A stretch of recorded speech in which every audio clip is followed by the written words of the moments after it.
Jaden, I was just blown away by the book Red Rising by Pierce Brown. This book was absolutely incredible. I am so excited to jump into it. This is Next Chapter.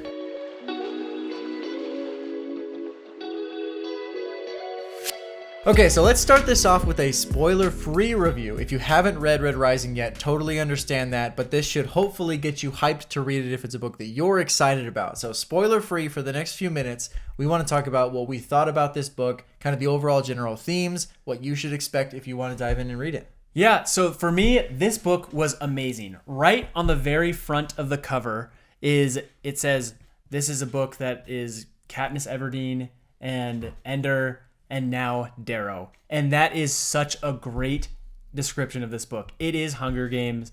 It is Ender's Game. It is the best of both worlds. Such an incredible story. I really, really enjoyed this story. I'd add to that not only is it very similar to like an Ender's Game or the Katniss version of Hunger Games, but you're also kind of taking it, I would say, to a little bit of a more mature level. Mm-hmm. I think there's a lot more depth of not only like the leadership stories, but also just maybe some of the themes, some of the events. I would not say it's an adult book by any stretch. I think it's definitely a general masses book, but it's definitely that one step higher than a Hunger Games or an Ender's Game, which is more of a young adult type book. So it is a deep thinker, a lot like Ender's Game is too. That was one of the things that I just loved about Ender's Game is just all those deep thoughts, especially the thoughts when he's like in himself and just thinking like what is going on and like how are people affecting him and things like that. You get a bunch of really cool moments like that in this book as well too.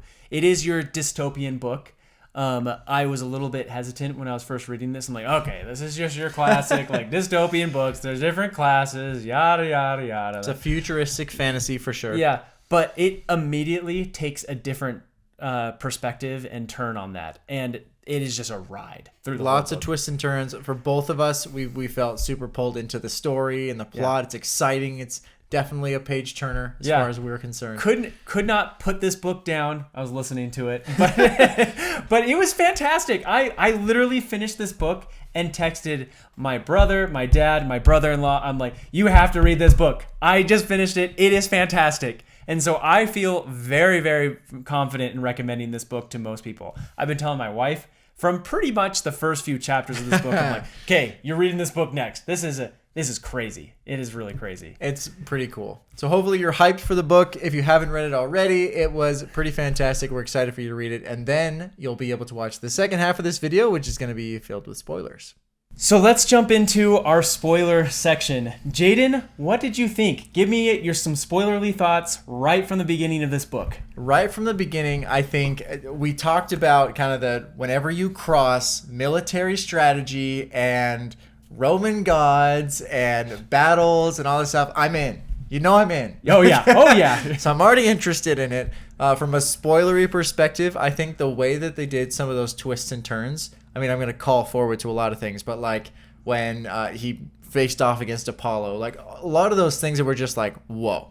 I did not see that coming. It really surprised me, but fell so well into the mechanics of where they were at in the story, what materials they had access to, but they left so many little clues along the way. It culminated so well. I had a lot of high praise for the twists and turns of the plot. Oh yeah, I loved it. And right from the beginning, so this book just wrenches your heart. Oh man. Yeah, it's powerful. I was blown away. So it's very sad. He has this amazing relationship with Io, his wife. Yep. He is 16 at the time, right? And I think by the end of this book, he says he's 18. So it's like crazy, 2 years. Yeah. So, but which, by the way, the writing style that Pierce Brown here is way different than anything I've ever read.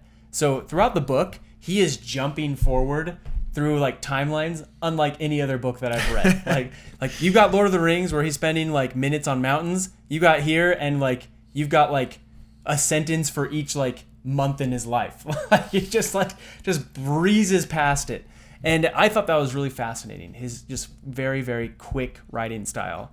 Yeah. To the point though where there were points though where it was too much. He wrote it too fast.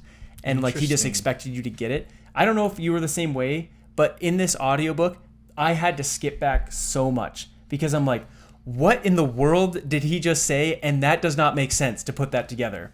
But it was interesting because when listening to it, it made it like that. But I actually read a lot of this book. Oh, And I didn't even know you had a copy of this Well, one. I do have on my Kindle. Yes. Ah. Yeah, and so I read a lot on Kindle. And when I was reading on Kindle, it actually worked really well. Like you could see what was going on. But there was a lot in the book, even on my Kindle, where I could not tell who was saying what because he was jumping back and forth between conversation.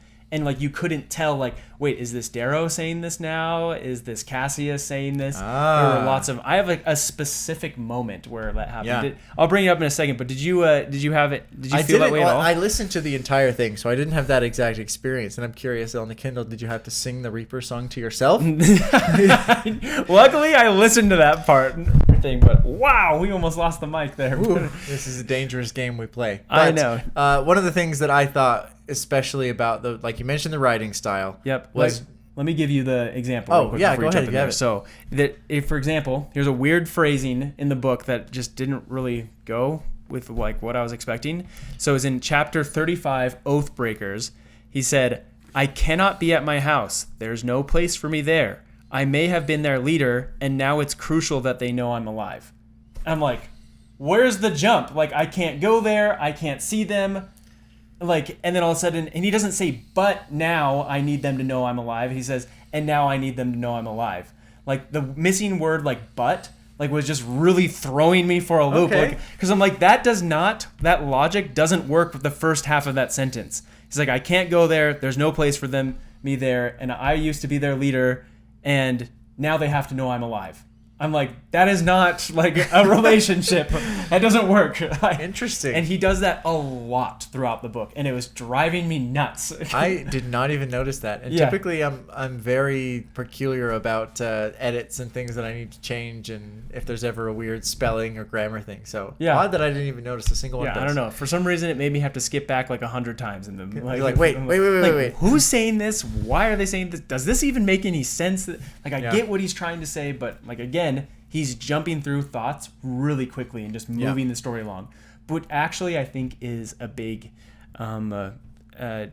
help for this book. It's a big advantage of this book. I like the fast pace of the book. So The pace was interesting for me, especially at the end, because when I got close to the end, we're talking maybe an hour and a half from the final. I'm like, there's a lot of stuff that needs to wrap up. We only have an hour and a half to wrap this all up, and there's a lot. Like, there's a lot of unanswered questions. If they leave all this stuff to book 2, I'm gonna be mad. Yeah, for real though. So I was really worried about that because I'm like, there's a lot. Obviously, I would say maybe even the majority of the book is spent in this academy. So I don't know. It feels like that part you're starting to be like, okay, now we're in the meat of the story. We know the characters. We know what's got to happen. And it just has to happen at this point. So now you're kind of like, okay, we're getting into a rhythm. But we were still on that same rhythmic cadence. By the time I got to an hour and a half, I'm like, either he's going to speed this thing up like crazy or there's some twists coming. So, Oh, yeah. It was, the pacing was interesting. Yeah, definitely. So I want to jump back to the beginning so we don't miss out on like the very important parts of these books. But this book started really interesting. So it's not your typical sci-fi book. We just finished We Are Legion, We Are Bob. And that one is very like introspective and thinking about thoughts and life and theory and stuff like that. This is written, it almost feels a lot more like a fantasy book, but it's in the future, which was really cool. And but they're on Mars. And then he goes through this horrible experiences, all like culminating in this wonderful relationship with his wife, that she ends up dying and sacrificing herself. What did you think? What a crazy scene. It was, I think, just a first stake in the ground of this book is all about life is not fair. Yeah. Life is just not fair. And it happens 3 or 4 times, even just in his time as a Red, before he has any of these experiences, where you're just like, his dad was killed because he sang a song or did a dance like that. He was killed for that, executed. That's not fair. It's ridiculous. So you're already a little bit angry. And then you're like, okay, he gets passed over for his reward that he clearly won because he was the best. Yep. He merited that award. He earned it. And it was not given to him because life is just not fair. Oh, yeah. And all these things over and over again, you just keep getting that knocked into you. And I think that's obviously an overarching theme of the book. Yeah, I just thought, it's just crazy how the unfairness, they just pounded into it over and over again. And even I'm now forgetting her name. I said it earlier. Io? Io. Yeah, Yeah. Io. She's I actually like, worked with someone named Io like a few years Really? ago. Yeah. So Wow. I was like, oh, that's interesting. wow, you worked with what was the other one? Serini? Did you work with Yep. Serini? Yeah. Yeah. See, look at that. Worked with a lot of people. They're all characters from books. It's kind of funny. No, that's awesome. But those are parts of the book where I was just so blown away by such a massive twist and turn in the book, where I like literally stopped the book and I'm like, whoa, like Yeah. what just happened? The heart-wrenching elements were crazy to me. Like the things that were written into it, and the like, there's not enough gravity for someone to hang. Oh, So their family for members real. have to like finish the job basically. You're Yeah. just like, whoa. Yep. Well, what a cool way of writing it too, because in the beginning he says something like, again, like it doesn't make sense. Like, but I'm like, but this one actually made sense of why he did it. Yep. But he said in the beginning, he's like, they let their family members like break Well, the neck, yeah. or whatever. They let the family members do it, and you're like, did he mean to say it that way? And then like you read on later, like, oh yeah, he definitely meant to say it that way. I'm like, that is brutal. So you get that feeling of like, what is it to be a red? You know, like you feel like you're in that society. You see them in their excitement for winning. They're like, they all go as a community, as a town to this, to the pubs. You know, they dance, they sing, like they have this moment when they can. Everyone gets the laurels. I guess the Gammas always get the laurels, but it's still like this coming together. You just feel so much like you're a part of that community. You know how they're feeling about.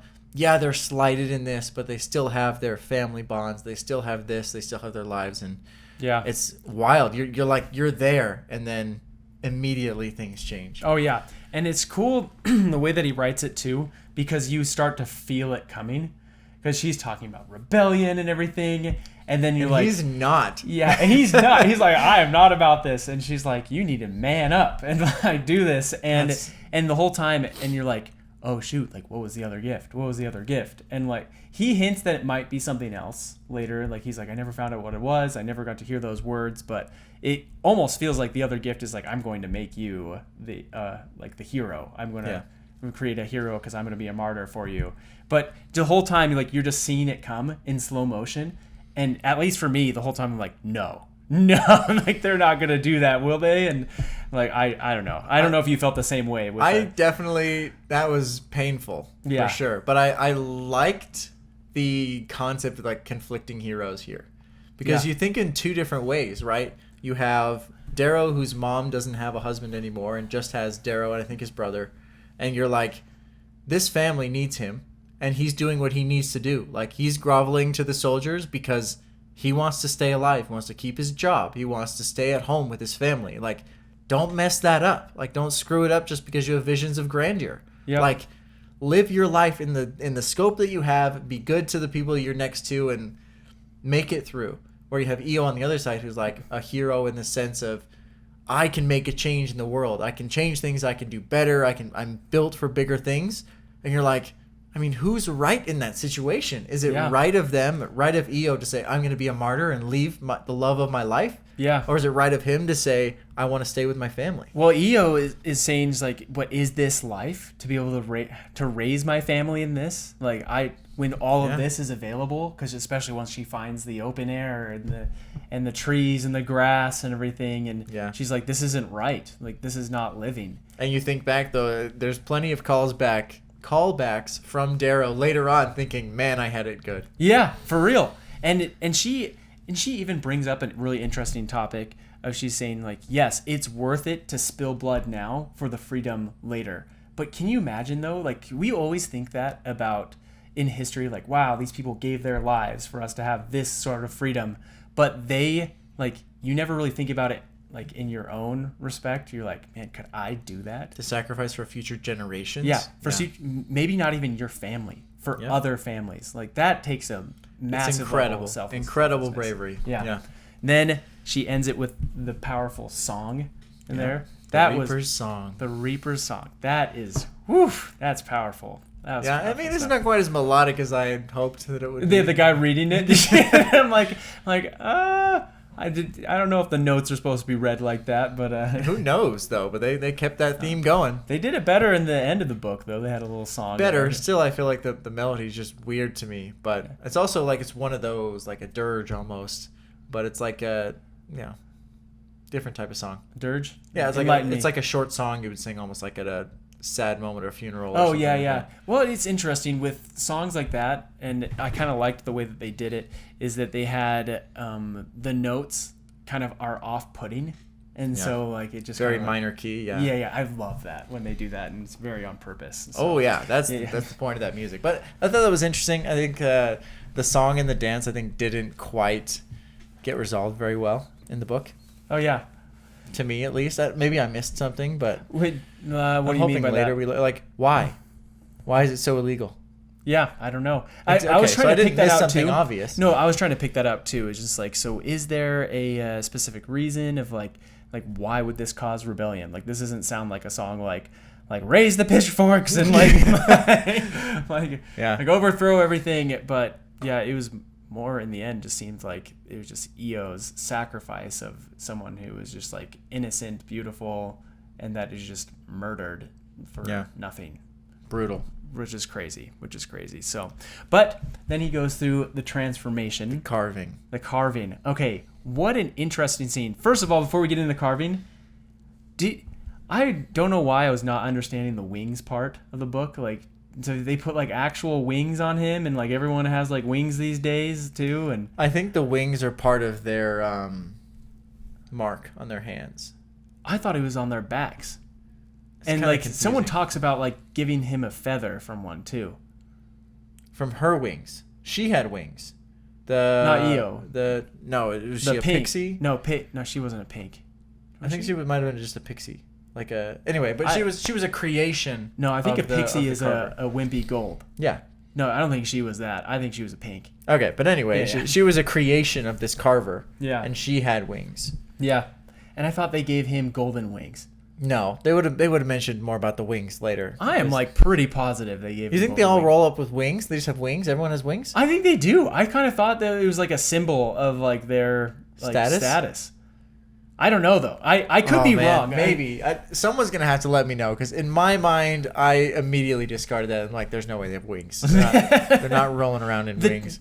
The cover of the book has wings on it. Yeah, but is it a person with wings? I don't know. I think it's a symbol. I think it's a symbol that's on their like, they all have those things embedded in them, right? Yeah. I think that's where the wings are. It could be.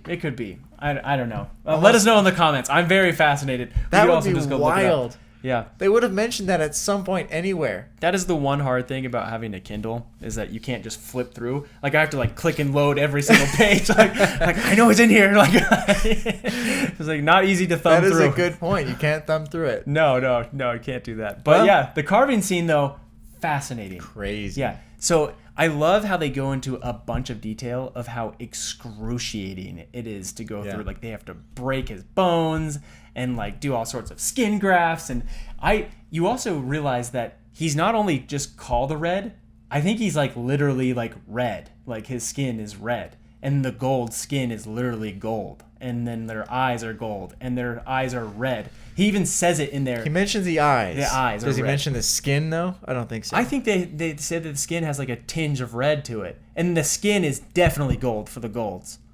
Interesting.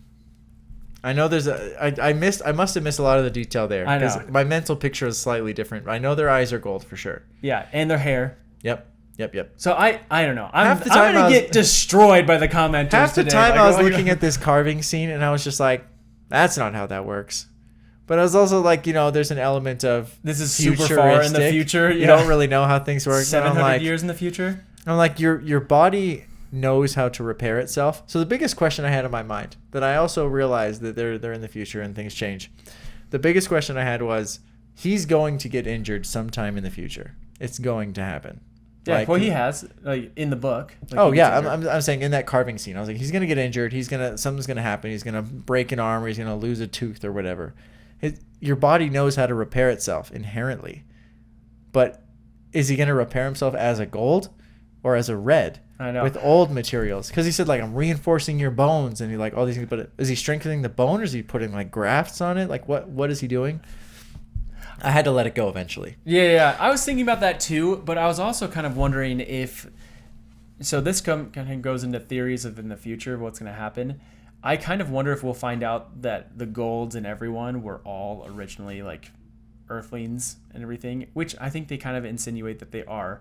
But I think that the Golds are just people who just got so powerful that they didn't start out as Golds, but they reinforced their power by like, hey, we're all gonna like augment ourselves to be like extremely like superhuman.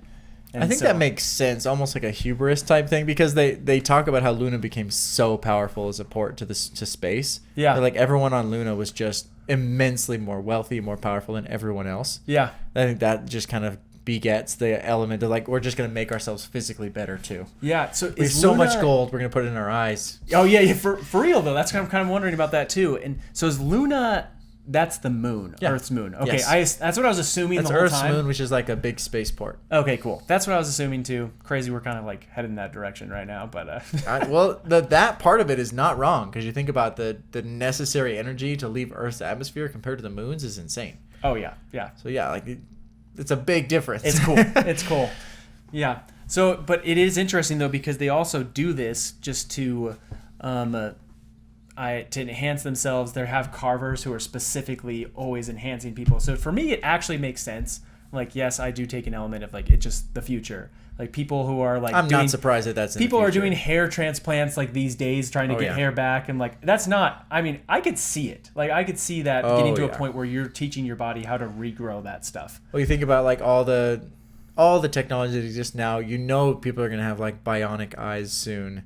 Oh, like yeah. that's totally gonna happen. So Totally. you think about like, yep, we're not too far off. Like obviously we're multi-decades away probably, but Yeah. that's not far No. from things like this happening. And you talk about how they're inherently better. That is something that surprised me in the book. The golds are actually better than the reds.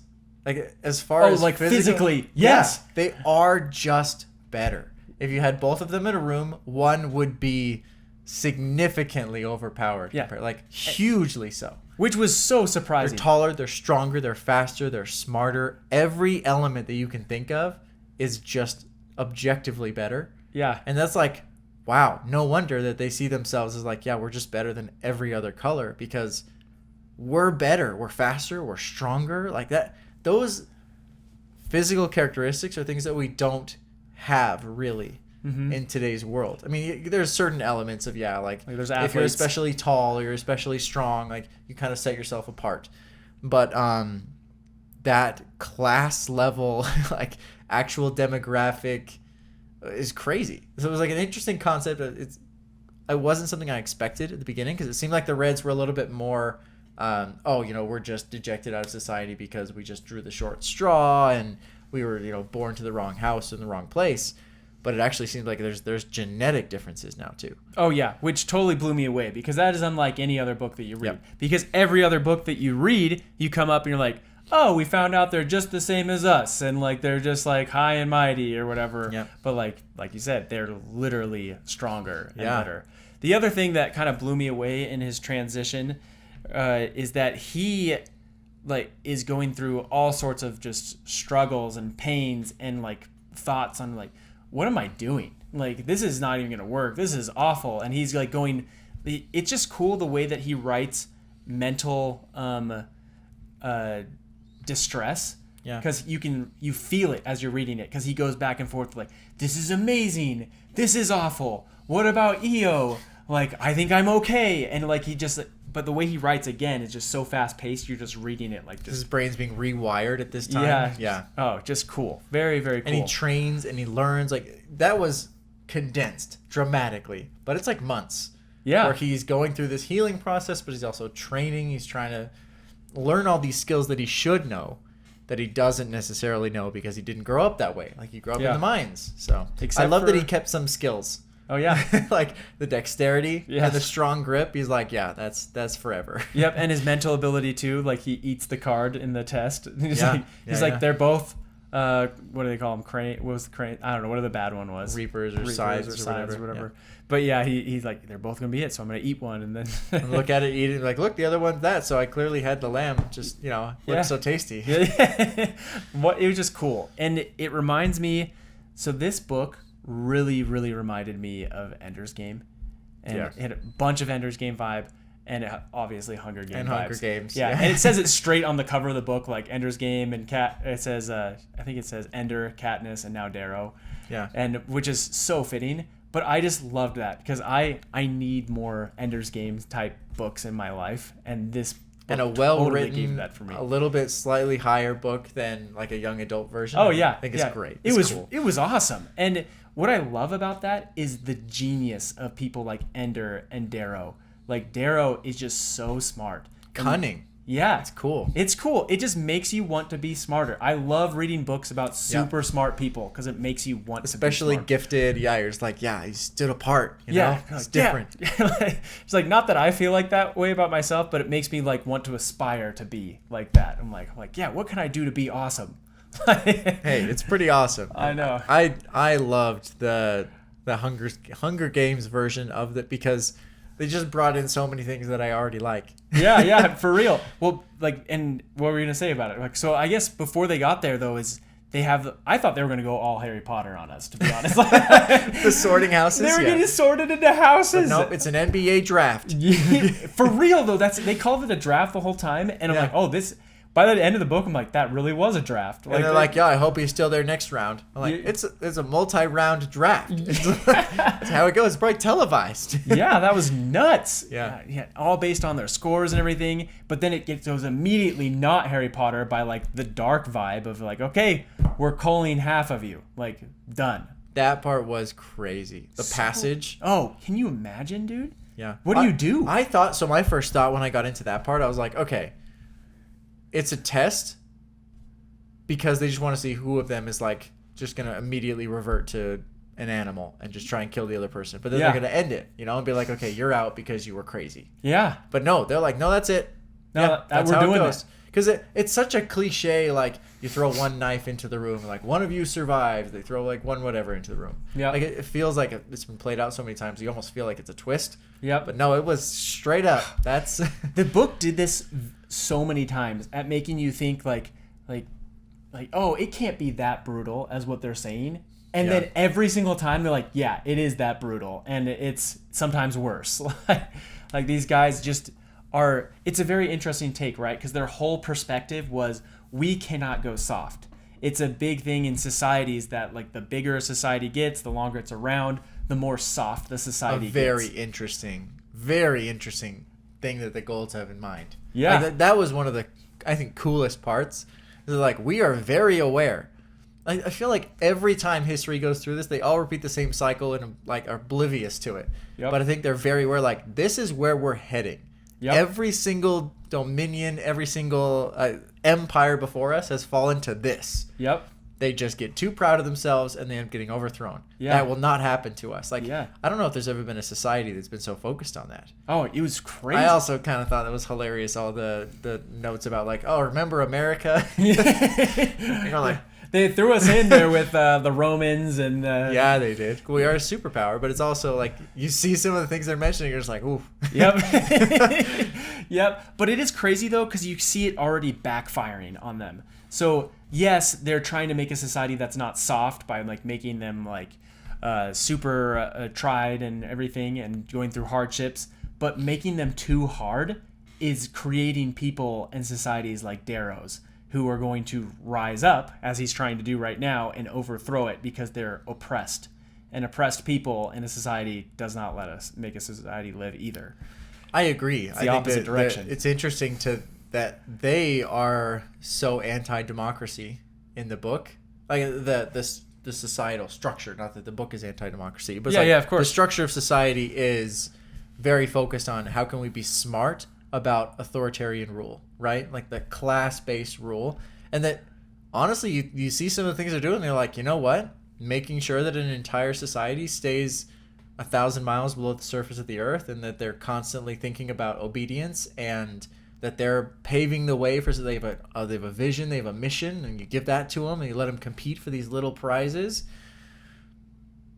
It's not a bad plan if you really want an entire billions of people to be convinced that they're doing the right thing. Like that's It's not a bad plan if you're a bad guy. No, it's nefarious. It's very cunning. Yes. It's a very cunning plan. You're not for them to get... endorsing their plan. It's horrible because all the terrible things they do. But I like the fact that I think about this with even movies. I'm like when Avengers came out with like the Thanos bad guy. You know, you're like, it's interesting to have a bad guy that's not an idiot. Yes, I love that. Because it's like, it makes it seem so much more interesting. You're like, you know what? They've thought of most of the ways that their plan could unravel. And they don't sit there telling you their plan for an hour. Yep. They're like, I've thought through this. I figured it out. I don't want to fail. Yep. The idiot bad guy trope is the worst. Okay. It's like, so bad. I'm literally going through this right now. Small spoilers for Prison Break. But they're like, I'm watching. As you know, if you've been watching this show, I've watched Prison Break. But rewatching it. My wife's never seen it. But there's a character in there where she keeps threatening, she's like, if you don't break out, I'm going to kill such and such. And like, if you do get out, I'll let him go. I'm like, if you kill such and such, it gets rid of his incentive to get out of the prison. Like, that is probably the dumbest negotiation tactic I've ever seen in my life. Like you kill the person, and you're like, what? Well, I'm just not going to break out. And you're like, oh, shoot. It's so painful. It's the dumb bad guy trope. It just kills me. So you think about the society that's been created and that everyone plays by the rules, even the golds play by the rules, because the society has been built so strong in its like evil authoritarian ways. Like there's just not really an out. And that's what you feel that like kind of in the back of your mind, this whole book. You're like, the society has built a situation that you cannot escape from, and you're constantly like butting up against that. And I think that the book, especially near the end, is like just such a good job of like, you know what, there's a certain amount of rage that can let you break out.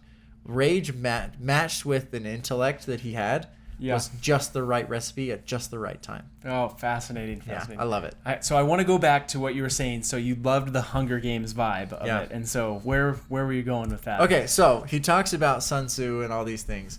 I'm a huge fan of military strategy books. I don't know why. Have you read any specifically, or just like, do you like the quotes that they bring up? It's not the quotes. It's not like the Sun Tzu. Like I have read a good portion of that. It's really dense, man. Like you hear the quotes, it's just that.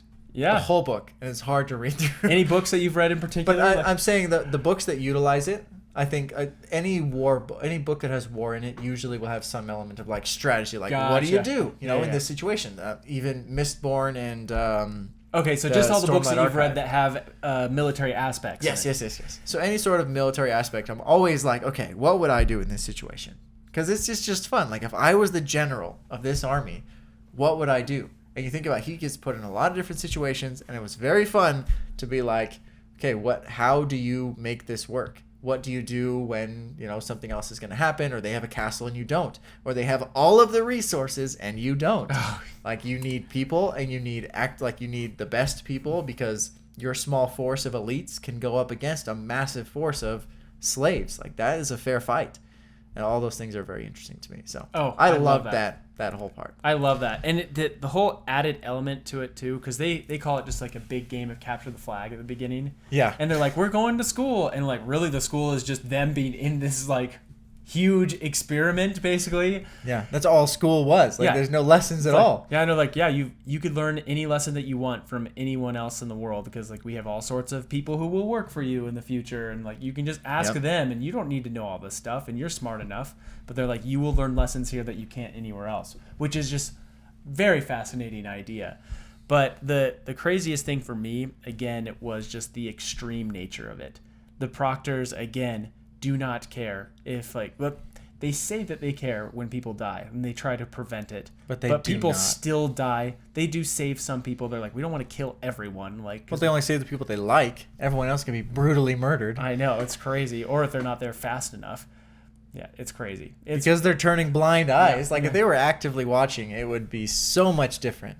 And there were any rules at all. Because there were brutal things that happened in the games. Yeah, which they just allow. Yeah. Which is insane. Yeah, especially coming from the high society, it makes no sense. Oh, yeah. Well, it just makes you dislike the golds even more. Society overall, you're like, this is a terrible place. Yeah, awful. It's dystopian. Yeah. Cannot imagine living in a society like that. So... yeah, that was crazy. Everyone's locked into something, and it makes you think, like, where is that, like, nexus of power? Because even the golds have this, like, everyone answers to someone situation.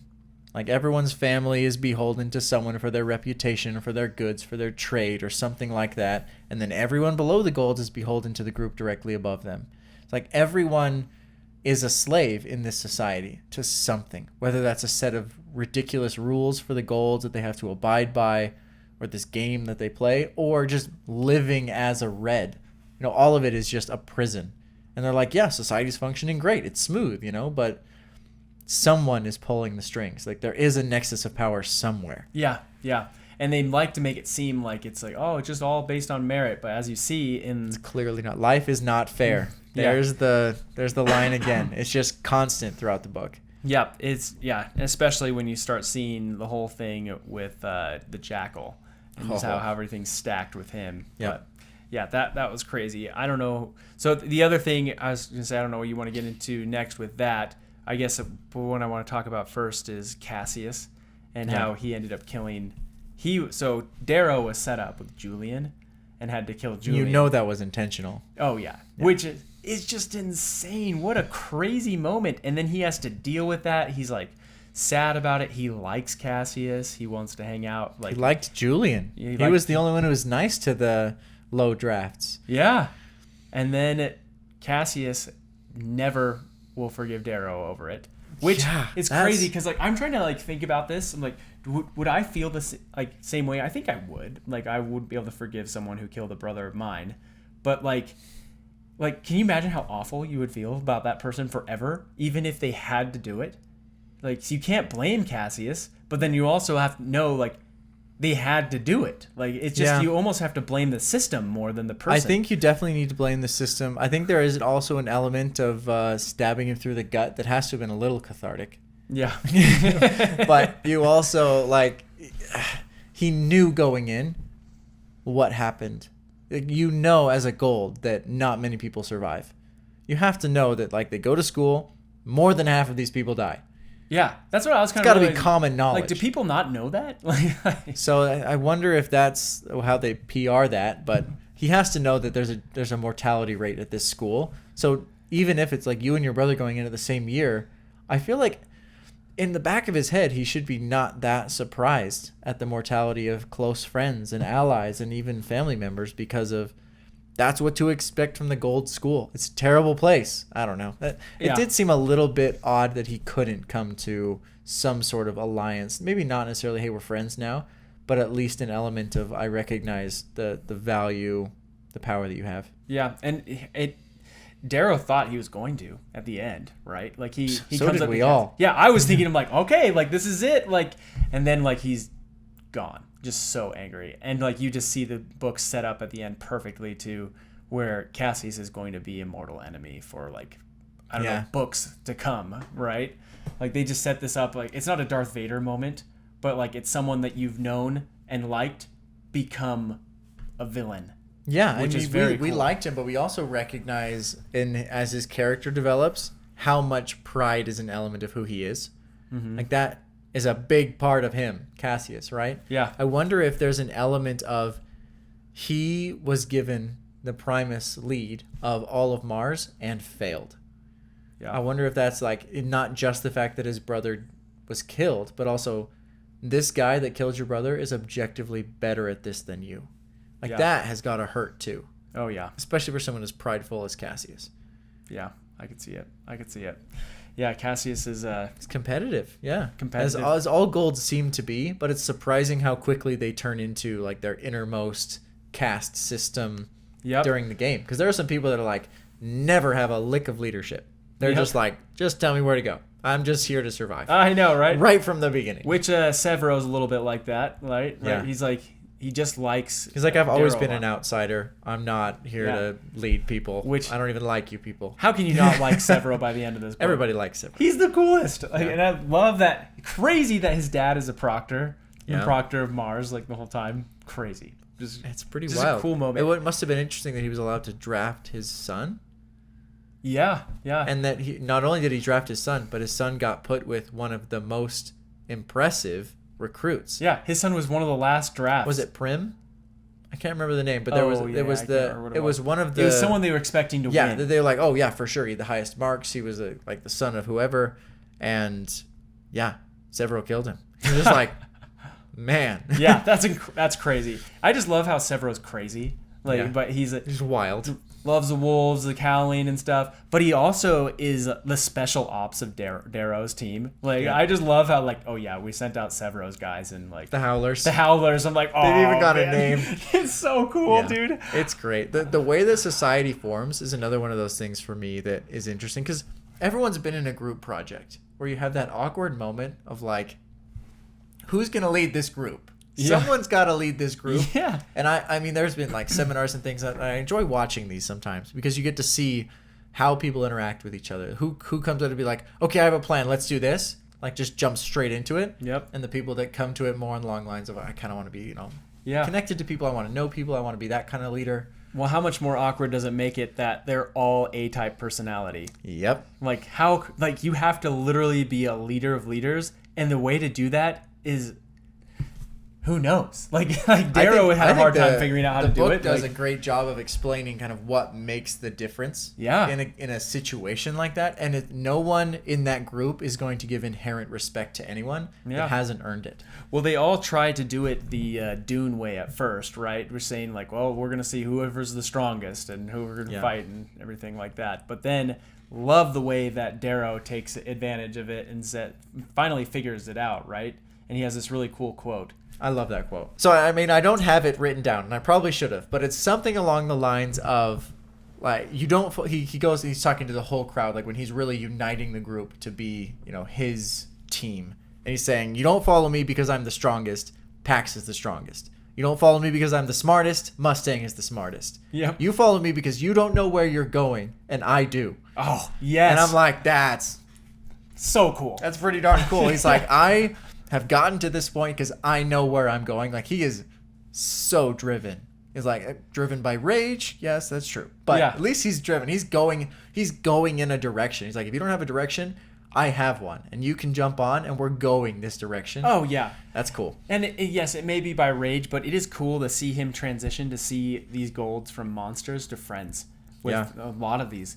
And he's realizing I don't have to hate all of them. And the only way to be a leader is to bring these people with me and let them make their own choices. Absolutely. He realizes that kind of in this moment, he kind of realizes I can't overthrow the golds just by myself. I'm going to have to bring some of these people with me to help me do it. And so it leads to my leader quote, which is a little bit different. And he's we need to love for more. We need to learn better than them, not simply beat them. We need to learn to become a leader. And so that's a good quote. Other cool quote. So I just really liked that. Just saying we just need to learn. We need to come together. We need to love each other and understand each other and help each other find their own goals. Yeah. He almost takes the more democratic approach, right? He's like, hey, they use the example of the hand, right? He's like, if each finger had its own mind, imagine how much more the hand could do because it could. They could have all their own common goal, but they could accomplish it in their own ways in order to make a better end, reach your objective faster. Yeah, it's funny that you say he realizes he needs to work with the goals to get anything done or to affect that change. I'm like, or he could have just brought a nuke to the draft. He even mentions that man, if I had known everyone was going to be here, I would have just brought a nuke. True, but that still wouldn't overthrow the society because not all the golds are going to be there. All the most powerful ones were there. Yeah, it's true, but you'll still have other golds who fill in. There's always someone to fill the vacuum, right? A nuke solves a lot of problems. I know, but that's the terrorist angle, though, right? At the very beginning, he's we're not terrorists. We're actually trying to, change things and make things And that's happen. the Sons of Ares goal, right? That everyone just brands them as terrorists. Yeah, which is interesting, which is really fascinating. I'm not a terrorist. That was just a joke. No, I know. About the nuke. No, you're good. You're good. Well, I thought that was fascinating. You just see all the different types of leadership. It is fascinating, though. You start wondering who's a red and who's not. I was thinking the same thing. Did that not just blow your mind? He's not the only red. It was Titan? Yeah, Titus. Yeah. Titus? Titus. Yeah, Titus. You realize that really he's bad a red guy, though. Yeah, horrible guy. But what's cool about a character like him, though, is because you see someone that Darrow could have become. Yep. They always put characters like this in the book. You see the path they could have taken, the dark path of rage. I'm thinking of a prime example. Which one? Moash. Oh, that's a good one. Yeah, it's a really, really good one. Good one. That's a really, really good one. Yeah, I love characters like that. It's like, good. I mean, I didn't love him as a character. It was nice to see him go, but It was nice to go, but it's educational. Yeah. It moves the plot in a direction. You're like, you know what? The tipping scales where you see the typical hero where it's like, oh, everything goes great. You know, bullets bounce off and everyone narrowly misses them. But you think about this could have gone so wrong so easily. Yep. If it had tipped in one way or another. But it's like he is treading a very fine line of keeping his mind intact, but also trying to fit in with Golds, who are crazy, and not go nuts, but also have his red intuition. Yeah. Well, it's your Thanos theory from earlier, right? Yeah. Like you see like where Titus was coming from. Like you can see why he felt Why he was so like he felt enraged. Yeah, he was allowed to do this, like while he was deserved to do evil because they had done evil to him. Yeah. And his so at least from his perspective, he felt justified in a lot of the evil acts that he did, and you're like, it's crazy because there's no way you can imagine yourself in this scenario of this game, right? Like we're so far from having to do anything similar to this. Yeah. But it's interesting to see how different people react to stimulus in different ways. And how different each person is, even when the Golds have almost the same upbringing, all of them. Like, yeah, they're jovial at the beginning, but when you get into the game, how quickly they can transform into like their base characterizations. Oh yeah, and you get some like pretty evil people like the Jackal, and like the Jackal is nuts. The whole scene and everything. Right before I get to that one though, I want to talk about, we were talking about people who might be Reds and things like that. Mm-hmm. I totally predicted, I was telling you this. I have proof. Here's proof. I texted him before this moment happened. So at first, we meet Mustang, and she's treating Darrow and helping save him and everything. And then she sings the song and everything. I'm like, man, she's totally a Red. And I was like thinking that in my head. This is not my accurate prediction. And I did not tell Jaden this. I was thinking in my head, I'm like, is she? She knows the song, and she's heard all this stuff, and she seems cool. And then we get later on, I'm like, there's just no way she can be a Red. That just wouldn't work. There's too many Reds. They probably want us to go that way because we just found out about Titus. Yeah. It was like, what do they call it? Like a red herring. Like, oh, yeah. Yeah. But anyways, then we get to the part when you finally meet the Jackal for the first time. And as soon as she steps into the room and she like looks at the Jackal and him, and then he mentions like, it looks like she was going to say something, but then she left. Like almost like something about the Jackal, and like he realized that she knew him, and I'm like, oh my gosh, the only way that she could know him is if they were siblings, because she would know right away. And it also fit because that's how she would know the song, because her dad was the one that killed Io, and then she would like be sad about it, and that's why she hates killing and death, because her brother's a psycho, and all of these things. It just all fit so well in that moment. I'm like, they're siblings. Like, it has to be. Texted Jaden immediately and nailed it. He did nail it. Yeah. I think a couple of things from my reaction to that was, one, the Jackal is an engineered sociopath, for sure. Really? In the sense that he is built to do that. Yeah. Like, tailor-made by the Arch-Governor to be that way. Like, you think about his calm in that scenario and the way he can just turn off his emotions immediately. Yeah. When he's, like, stabbed through the hand. Like, that is something that has been trained into him. And I think that's where he became a sociopath. He was intentionally made that way. Yeah. For a reason, because I think he, I mean, things didn't end up the way they wanted to, but the Arch-Governor, I think, made him that way. Because, like, my line needs to continue by any means necessary. I'll raise one kid like a normal person and one kid like an absolute killing sociopath machine. Yeah. And just one way or another, I'll have progeny. But it's the other thing that I was going to mention about it. I'm slipping my mind now. This is why we need to record earlier in the evening. It'll come to me in a minute. Yeah. Sure. But anyways, it was great. It was crazy seeing the way that book ends too. And like you were saying earlier, it has such a quick ending. Like, okay, we need to get rid of Apollo because he's trying to take us out and he wants the Jackal to win. Then we need to go to Jupiter. And then all of a sudden they're going up to Olympus. The whole time I'm just like, oh no, I do not see this going well at all. Like I cannot see how this like this guy's nuts. Like, yeah, you start to realize like you were kind of like, oh, you know, you're cheering for him, you're rooting for him, he's great. And I'm like, he's crazy. He's also like, yeah, he's driven by rage to like, I will inflict as much damage as I possibly can. I'm so angry. Yep. And the fact that he had the boots, I'm like, you know what? He's not just Did you see angry. that coming? Did you know why his boots were wrapped? No. The whole time I was like, why didn't I see that? Like, why didn't I see that? Like, because I was thinking, like, is he just trying to like make like different shaped footprints or something stupid like like be that? quieter in the snow. I know, that's what I was like, be quiet in the snow. Like, just dumb stuff. Anyways. Yeah, so that caught me off guard, but I was like, you know what? Brilliantly done. Yeah. Because it was like, he's not just driven by rage, he's also a genius. Yeah. He knows what he's doing. He knew that was going to happen. He's interacted with the proctors enough. He's like, they're coming back. You're right. And it all comes back to the card trick right at the very beginning. He knows that cheating is in the system, and they were testing him to see if like he knew how to beat the cheat. Yep. And he did. He beat up a proctor, took his grav boots, and knew that they would cheat and try to come and kill him. Yep. And was able to save his life. So interesting. And I was like, I think it's kind of funny that he beat up the proctor, and the proctor at the end was like, my son's alive. Like, it is what it is. I know. Like, wow, crazy. I just love how that was written too, that he didn't just straight up tell you, and he took off his grab boots and everything. No, they're like, why did he beat him up? I mean, he just like, kind of he hate just him. like left it there. I'm like, that was so random. After he gave him the ring, he just beats him to a pulp and leaves him in the dungeon. Like, aw. I know. I'm like, is he like a good guy? Like, yeah, it's wild. I did remember the thing I was gonna say earlier. Yeah, let's hear it. It's about Mustangs. You remember the song, right? Yeah. Sing the song in the cave. I thought for sure that this was gonna be he was gonna get outed and he was gonna have to kill her.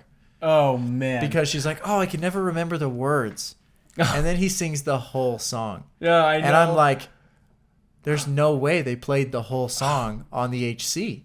I bet you she's gonna be like, how did you learn those words if they didn't play them? Like, they never played all of them, or they played them jumbled. He's like, how do you know the whole song? I thought that was going to be a huge thing. Dude. But it turned into nothing. And how stomach-wrenching was it to hear that, like, after that moment, you're like, oh, yeah, and they listen to you guys all the time, and they can see everything. And so even in that very moment, that's the moment that everyone goes back to immediately, and you're like, well, they heard the song, and he almost revealed everything. And then he even says it himself, that like, wow, I'm so glad I didn't tell her I'm a red. And like, yeah, like, I could have gone very poorly. How crazy. It's just a crazy scenario where you can't trust anyone or trust anything around you. It's just, that's what makes this book so interesting. It is. There's a lot of nuance and a lot of things that left unanswered, like why Severo edited out that part, and does he know? Well, it's a good, he says that Severo noticed that it was bad for some reason, and like he knew he wouldn't have edited it out, and he was grateful that he had edited it out. Yeah. So I think Severo knows now, at least knows something. Yeah. But here's the thing, though, like that's what's kind of driving me a little bit crazy. Does this sort of thing just happen all the time that you could know, like, oh yeah, that guy's probably a red that turned into a gold? That seems a little extreme. Like Okay, I was thinking the exact same thing. Like, why couldn't he just say, yeah, I heard that curse from one of our slaves in my household, and everyone reacts when I say it, so I just say it. Yeah. That seems like a really easy out, but it seems like every time he says it, he's like, you must be... I know. Not of the person that I'm looking at? Like, it seems implausible. It comes back to one of those moments early in the book where they say... that is a phrase that a gold will literally never say. And like when they say stuff like that in the book, that is a cue to immediately say, okay, I need to be looking for this phrase in the book. It's gonna happen. I do not know why I didn't start doing that. I guess I was kind of thinking, I'm like, okay, he's probably going to slip up at some point. Never had any idea that like Titus or someone else would slip up on it. Like it was just a cool twist on that. But I mean, of course he slips up on it too. But anyways, it is interesting. There's so many of those fun nuances. I'm curious to see where it goes from here in the series. I'm very interested to read the next book. That might be the next book we read. We may have no choice. It's just I'm into it. I'm deep into it. I want to jump into the next book. So that might be my next go-to. Yeah. Other things before we wrap this thing up. Last thing I wanted to say. With our final ratings, which will come after this. So stay to the end of the video. Don't forget the final ratings. Loved how there was just legends and lore about like the different groups, and so like there was the Jackal, but there was the Reaper, and like it's like we need to make them afraid and like make stories, and so they're carving the Reaper sign and everything and burning it into the mountain. Is it so? His blade, is it a scythe? That's what I'm imagining it as. That's exactly like they talk about the Reaper. Okay, yeah, so it's a scythe, like the Grim Reaper. Yeah, but what do they call it? Sling Blade. The Sling Blade. That's what I always imagined the Sling Blade as. As a scythe, like a handheld scythe, right? That's what I thought. But Okay. Yeah, I could be wrong though. We had these blades in Bolivia that are curved. There's a handle and then has a big old curve on it. Yeah. And that's how they harvest the alfalfa. You just grab a big thing of it and you just slice and you put it in your pouch. Wow, that's you cool. can harvest so fast, but you harvest it by hand, so it's like a handheld scythe basically. Wow, I don't know if that's common. I'm sure people cut themselves while doing that. No, those guys are incredibly skilled. Wow, It's unbelievable. That's amazing. Yeah. Wow. It's cool. Anyway, so that is exactly what I have in my mind when I'm thinking about the Sling Blade, and I don't know if that's exactly right, Yeah. but That I didn't would see make- any pictures in the audiobook, so who knows? Yeah, I guess not. Huh? I watched the screen the whole time just in case. And the last thing that I liked, that I wanted to mention here that I really liked was before we talk about like the end and predictions and everything. Okay. You said you had a prediction. So I have wanna hear one it. prediction that I think could either get me blasted by the comments for being so silly, or It was some could be interesting cool. setup for the next book, but I loved the quote that Alexander was still a child when he ruined his first nation. yeah, And I'm like, whoa. Like, I guess he's right.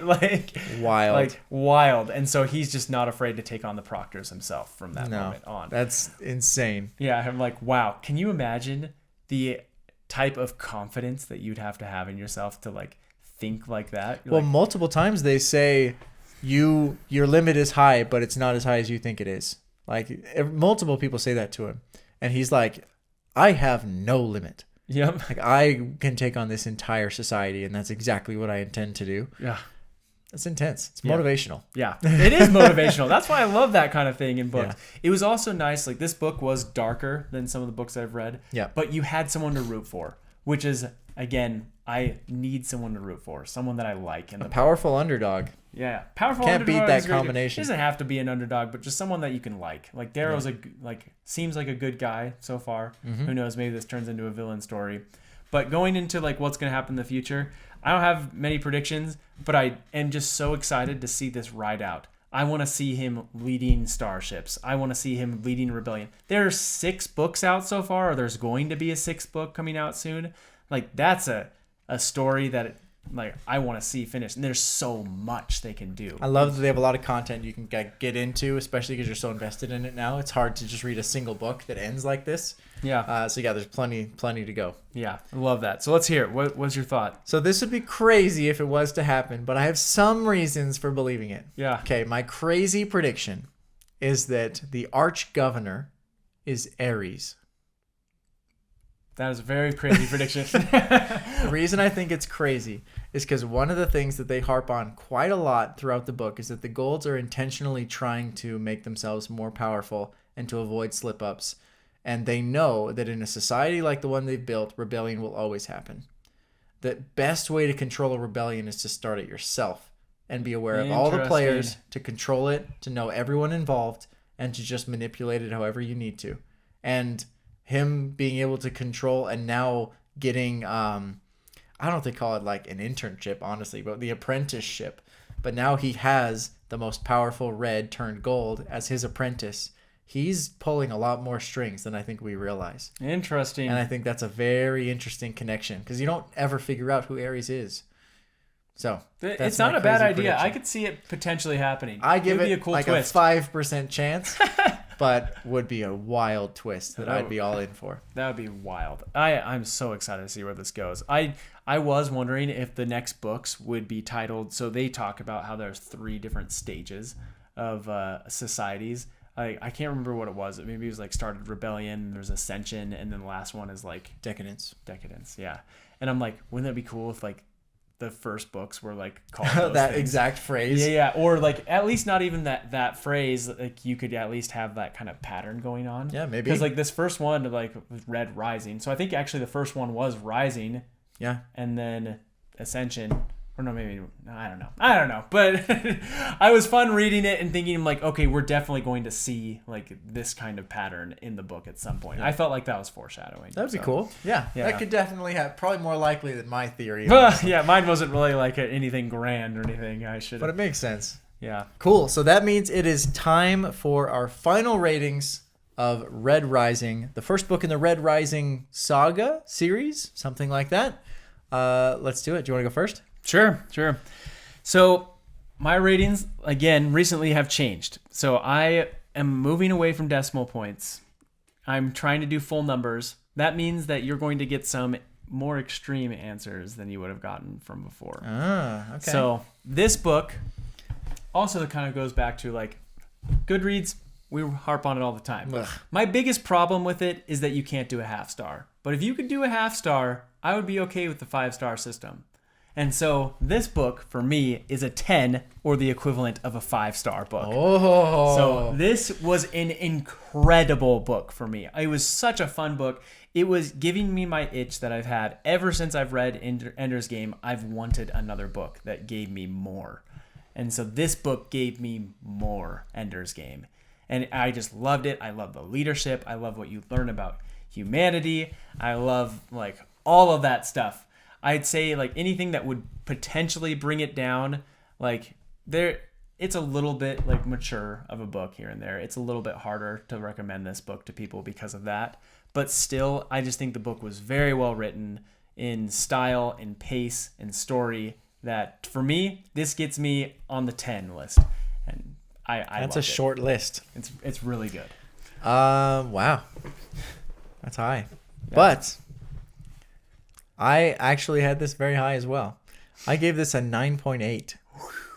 Wow. Which I think, if not the highest, at least ties the highest rating I've ever given. Wow. Better than Words of Radiance? I think Words of Radiance was also a 9.8. Okay. Wow. Fantastic. So that's super high praise. I think the reason I give it that much praise, I guess, is because it ticks a lot of the boxes for me as well. Like, we both grew up with Ender's Game. And we loved those. Like, I love the military strategy stuff that goes into it. I love the transformational stuff. The leadership, all so fun to read. And I feel like there were enough twists that caught me off guard. I was like, wow, I'm getting pulled along into this story instead of waiting for it to catch up. Yeah. Which happens in some books. You're like, this is a pretty obvious what's going to happen. Like, now I just have to read enough to get there. But I was definitely being pulled along through the book. I was excited to go back to it and read it again. Listen to it again, I guess I should say. Yeah. But yeah, 9.8 all the way. I had this as a really, really strong book, and I'm really excited to continue the series. Yeah, we may have to read that book next. We will keep you updated on if we're going to be reading that book next.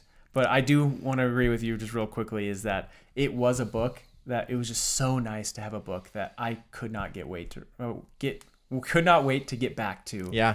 Every single time. It makes time. such a huge difference in just reading in general when you're in a book that you're like, I love this. Yeah. It was just crazy. But it wasn't always because like, oh, I'm so excited. I'm like, I have to know because I do not like how that ended. Like I had to leave reading the book because I had to go do some chore or like work or things like that. And I'm like, come on. Like, you can't leave me like that. Yeah. I ended, one of the times that I ended was right when he steps into the room and stabs the jackal's hand. And I had to step away. And I'm like, what happened? Jackal? Does he kill him? What does he do? Oh my gosh. So yeah, there was a lot of excitement. What there. A scene. And I was like, I don't even know what I'm up to right now, but when am I going to get back to finish that scene? I know. So that was awesome. It was awesome. It was a great book. Well, cool. Well, that is a review of Red Rising. And we need to see your reviews as well. So let us know. You don't have to. Some people don't like doing the decimals anymore. So if you want to just give us a star system, whatever you want to do, but we want to hear what you thought about Red Rising. If you have read it, if you're excited to read it, anything along those lines, we're definitely excited to hear from you. Yeah, and we'll catch you in the next chapter.